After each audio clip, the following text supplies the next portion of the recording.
Hello, dear friends. It's Carly Whorton, and welcome back to Owning Authenticity. In our quest to simplify natal charts, we come to the sun sign.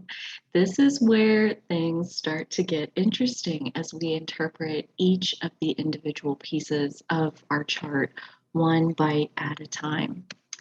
So, the sun sign is a very critical, important piece of our natal chart, always a first thing to look for. I typically look at the big three.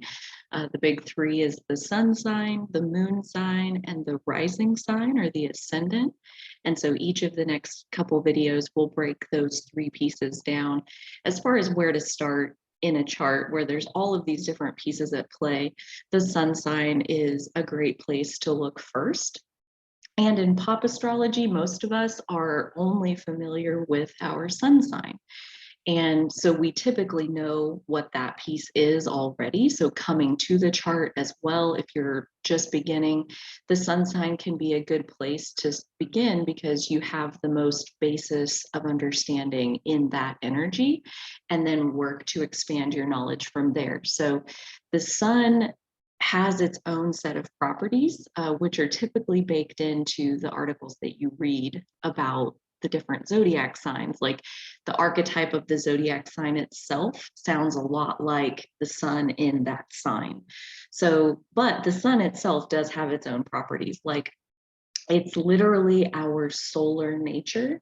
So, how we energize ourselves and others.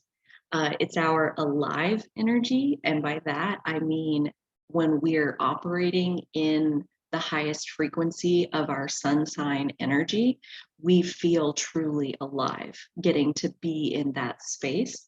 The other energies that we inhabit from time to time will also feel good to us on a varying spectrum, but there's something about our sun sign energy that when we're there and when we're doing our thing like we meant to do when we came here, we feel an aliveness that is almost addictive. So it's not that we're required to follow our sun sign or that that's like demanded of us, but we've talked about a little bit that, I believe that we chose our starting point. So the fact that you were born under whatever your sun sign is, says that you intended to come forth and share that gift of that energy with everyone around you.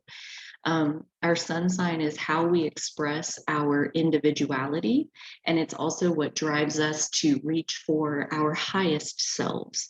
So again, it's not just your sun sign, it's what is the highest possible frequency of that sun sign, of that particular zodiac. So I also have planned all kinds of videos really, but a video on each of the different zodiac archetypes. And so if, for example, you would take which zodiac sign your sun is in, study that zodiac archetype and understand the light side and the shadow side of that energy so that you can recognize when are you operating in shadow, meaning unconscious and probably somewhat destructive behavior towards your life, versus when are you operating on the light side or the conscious, the aligned perspective with your broader self. So all of that goes into really any of the zodiac archetypes. The sun is no different, but the sun specifically is about the gift that we planned to give to the world. So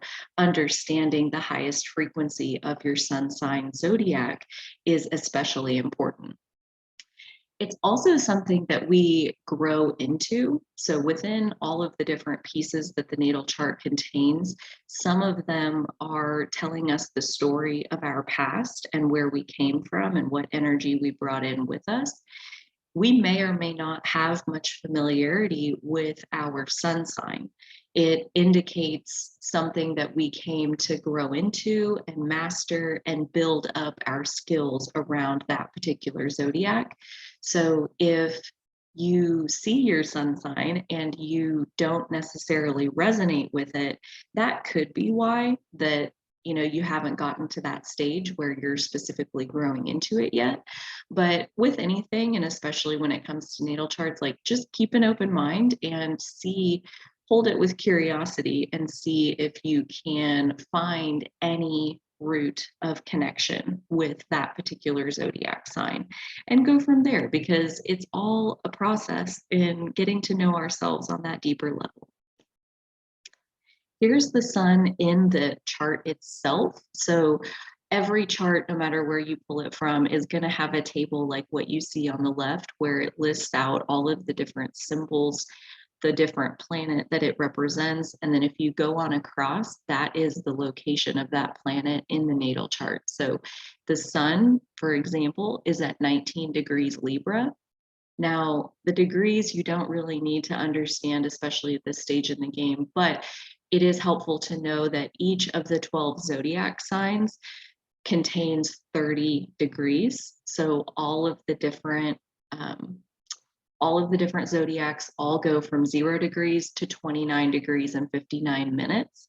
And technically, when you flip over to 30, you're now at 0 degrees of the next zodiac sign. So each of them is that size, and through there being 12 of those that are 30 degrees each, you wind up with a circle, a 360-degree circle.